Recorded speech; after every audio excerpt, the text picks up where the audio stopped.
I was praying this morning about what does it look like to be a servant and slave of all. And we know that a servant or slave was someone whose whole life and very body actually belonged to someone else.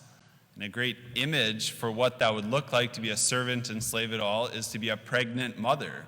Like your whole body and very life really belongs in a way to someone else, to taking care of another person. Like your whole schedule changes, your time, like what you do throughout the day, that changes. Even the food and drink that you have changes. Like your whole life becomes focused on someone else.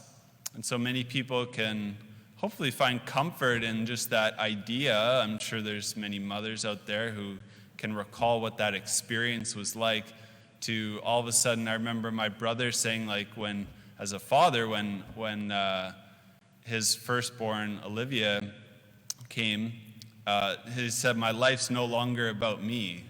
Like all of a sudden your whole focus becomes on someone else.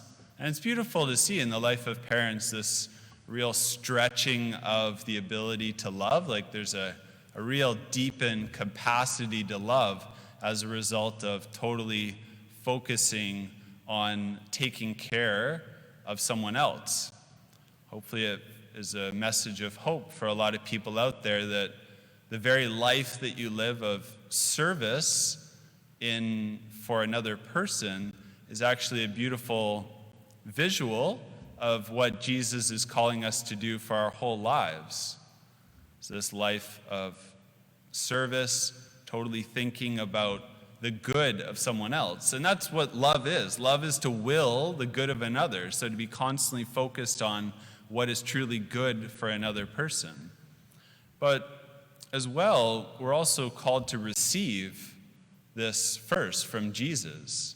And that's something so comforting as well to know your life cannot just be give 100% of the time. You also have to be able to receive.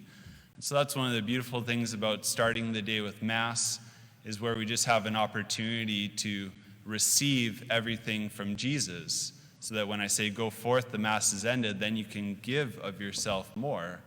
So in Mass, what I said at the start was, we hear that Mass is the representation of the sacrifice of Christ. Simply put, it's like at Mass you have the opportunity to stand beside John the Beloved and Mary at the foot of the cross as though it was taking place right now. And you get to receive the beautiful truth that I am worth the death of Jesus. That's how much God loves me.